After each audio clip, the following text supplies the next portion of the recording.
Hello friends, thank you so much for stopping by my YouTube channel to check out the latest video from Macdonald, the CalumAM Podcast. Thank you for your interest in this brilliant guest, who I'm sure you're going to love listening to and watching over the next little while. One thing I will just mention, this video is just my chat with our brilliant guest this week, which might be enough for you, but if you want the full podcast episode, then click the link in the description box down below underneath this video, because actually, as well as this fantastic guest who you love and I love equally, there's a lot more besides on the podcast episode. You can search for Macdonald wherever you usually get your podcasts, or click the link down below, come on over and join the fun. Please, please, please make sure you subscribe to this YouTube channel as well, because there's lots more fun to be had in the coming weeks and months. But hey, I'm going to leave you to it and get out of the way. Enjoy.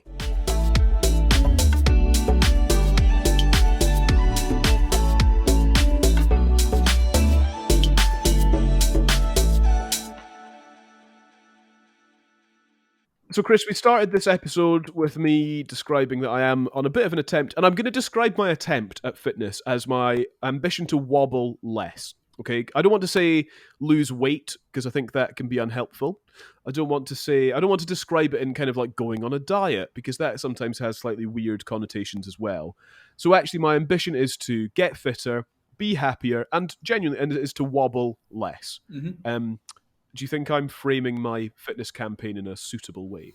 Yeah, I definitely do. And you're absolutely spot on about what you say about weight and diets. I actually try not to use the word diet too much when I'm chatting to people, because it immediately brings up the idea of, specific types of eating, which is very restrictive and for a lot of people unsuccessful. But when we think about diet or the word diet, what we're actually just referring to is you're eating on a day-to-day basis. But yeah, I'll tend to talk about nutrition more than anything. And yeah, absolutely. I think a lot of people are in the same boat as you in that they share similar goals. And it's all fine and well going ahead and exercising regularly. And of course, I would recommend that. But there's a kind of well-known phrase, which is you can't out-train a bad diet. And although that's very cliche to say, it is actually true. It's a vitally important part of any health kick in this instance. Mm. So that comes down to the idea that, if you have a goal and you're like exercising appropriately to achieve that goal, but actually then you're going home and eating the wrong things. It's not necessarily stereotypically bad things, but you're eating the wrong things, then actually achieving that goal is going to be, well, really difficult, if not impossible. Yeah, absolutely. But it's funny. I actually want to pick up on something you said there, which was bad foods. And I think this is where a lot of people kind of struggle with their nutrition, is actually the relationship they have with food, and that they see foods to either be, it's just two distinct categories. Either it's good foods or it's bad foods. And an extension of that would be like, oh, I'm having a cheat day, or I'm having a cheat meal right now, but then I'm being good after that. And I think that's fundamentally a misunderstanding when it comes to nutrition. Ultimately, yeah, there are foods that are less nutritious for us. However, that doesn't necessarily make them bad.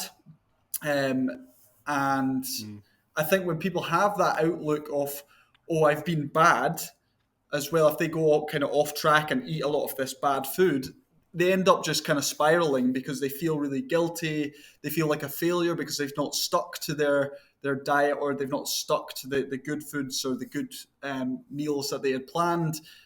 And as a result, they kind of just fall off the wagon. And it's just this never-ending cycle of, okay, I'm going to be good for this while, and then they experience some kind of stress, or they just feel like they can't maintain this nutrition. They go off course, and then they spiral and they're back to it's almost like one step forward, two steps back.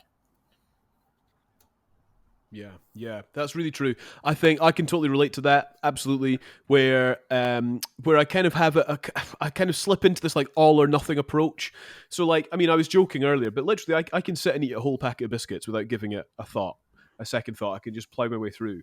And so I don't know, there's possibly something like psychological going on there. But there's also, I think, just that thought of if I do that, if I'm in the middle of a health kick and I do that, that actually am I grounded enough in my, trying to get healthy and fit to be able to kind of just go, okay, well, we'll consider that just like a little bit of a blip or a little bit of a treat or whatever, and then back to it? Or is that the thing that completely derails me and throws me completely all wrong and I'll never ever get back to it for the next 6 months? And I don't know, I think there's just an interesting like psychology behind that I've never quite got to the bottom of. So my approach tends to be that I just like don't eat biscuits at all, because if I have one, I'll have a whole packet. Yeah, for sure. And I think I don't think, again, that you're alone in that. I think that tends to be the case for a lot of people. But at the same time, I tend to encourage people to try and incorporate their favorite foods into their diet. Perhaps maybe not the ones that are more problematic, like you say. If you're having, if you don't feel you can simply have one or two biscuits, like as in you'll eat the whole lot, then perhaps they might be slightly more problematic. But even still, I would still kind of recommend you eat the foods that you enjoy, because and like you say, that with this all or nothing approach, which a lot of people share, and they try and cut everything out. It can be fizzy juice, it can be or should I say soda? Is that better? I don't know. But no, fizzy juice is good. Fizzy juice. Good.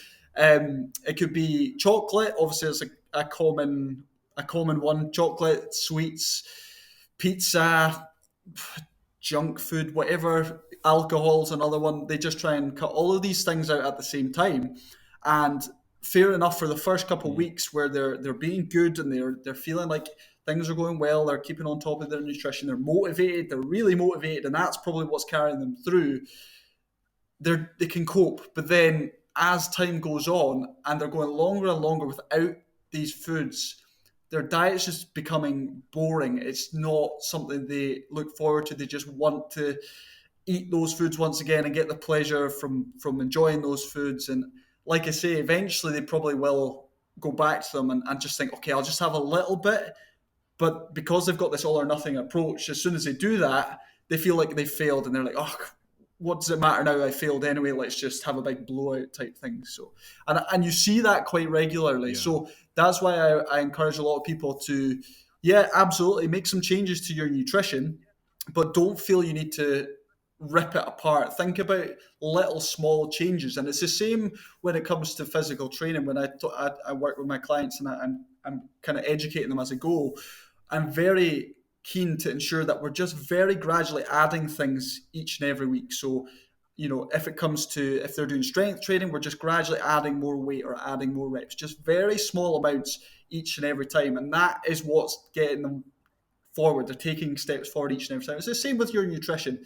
Don't feel you need to radically rip anything out or change it massively, but just gradually make these small changes that are going to help you take steps towards your goal of fat loss or weight loss.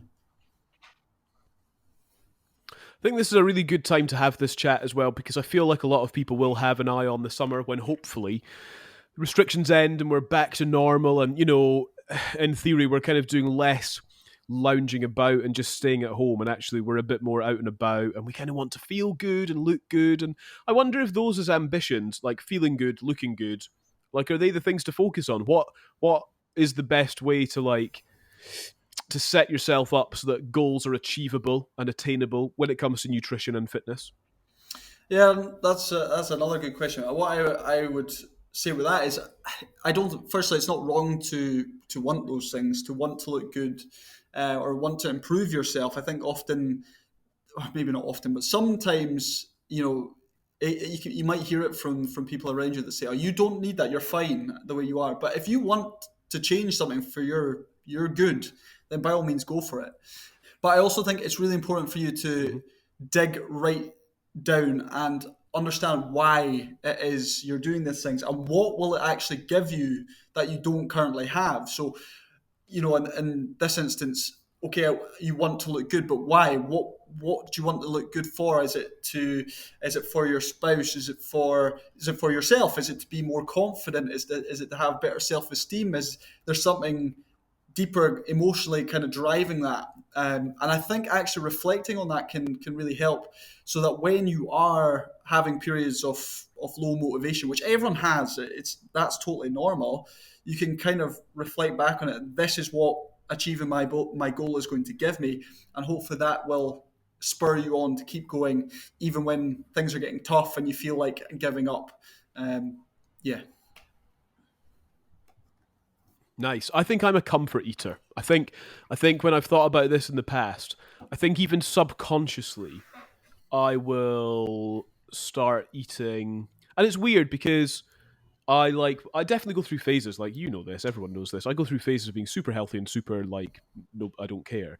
But I think it's because I think it probably matches up with like periods of my life where I'm either like stressed or worried or anxious or whatever, and so I reach for like the biscuits.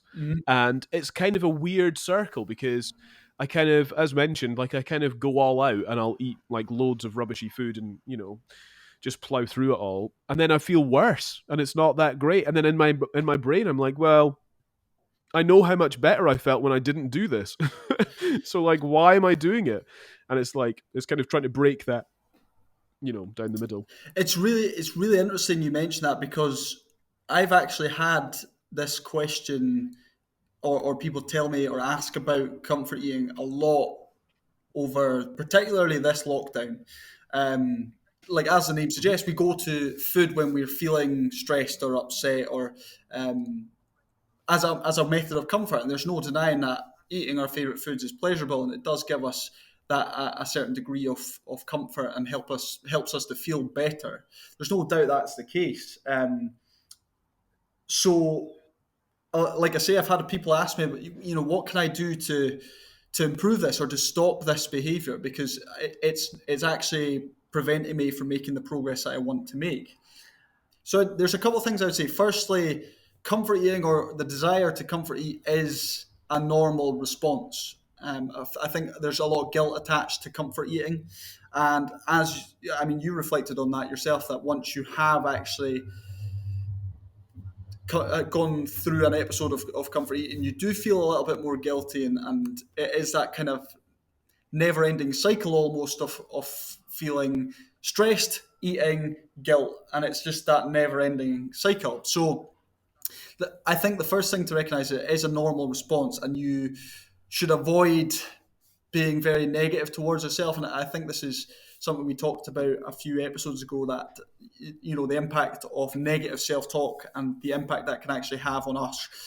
So in those instances, I would recommend positive self-talk, and actually recognize the comfort eating as a learning experience or something along those lines, to help you frame it slightly differently, to help you understand that, if I'm in this situation again, actually what could I have done differently, or what could I do differently next time to prevent this from happening.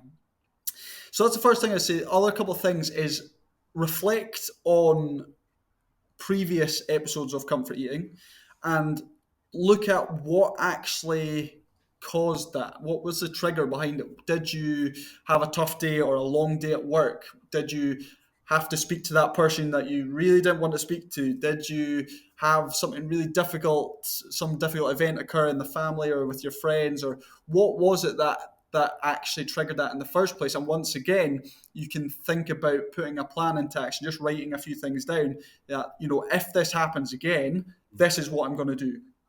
And leading on directly from that, think about the activities. So changing your environment is a huge one. So perhaps getting out of the house, getting away from the kitchen, and engaging in an activity, or meeting a friend, or just doing something different to kind of distract you and take your mind off it.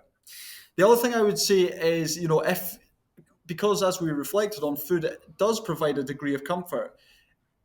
If it is the case that you feel like you can't overcome this just now, there are two things that you could do. The first one is to find alternatives. So there are lots of low-calorie alternatives. So things like diet drinks instead of fizzy drinks. Then you have low-calorie options. Like, I think a great example of comfort food is ice cream. So you can choose like a low-calorie option that, if you do have a comfort eating episode, you're not going to derail your progress by over-consuming in terms of your calories. The last thing I would say on this point, and I know I've kind of waffled on a wee bit here, but the last one I would say is often we bulk buy when we're in the supermarket, or we get our eye caught by like a 2-for-1 deal or a 50% off, or there's that chocolate I really like and it's half price, or but it's like a family sized one. So I often encourage people to write themselves a shopping list, and this is the list that you are going to stick to resolutely. In fact, if you have a partner, or if you go to the supermarket with someone, you almost have a bit of extra accountability. Like, I'm going to stick to this. We're going to stick to this list together. And also avoid buying the big sort of bulk buys. So family-sized bags of chocolate or big tubs of ice cream or whatever it might be, whatever your favorite food might be. Instead, think about buying smaller quantities and having less in the house. That way, even if you do go to comfort eat, you're going to consume less. Or hopefully. Love that. These are such good, practical... Getting in the zone with you, Chris, is so refreshing because it's like, here's a problem, boom, here's some solutions. And I think that's so important because I do think that a lot of us, as we kind of edge towards, lockdown ending, we'll be kind of looking back and going, actually, and it's not a judgy thing, we don't have to beat ourselves up about it, but the last year has been a bit unhealthier than my lifestyle typically would have been. And so maybe now is a good time to kind of recalibrate and sort of reassess all of that.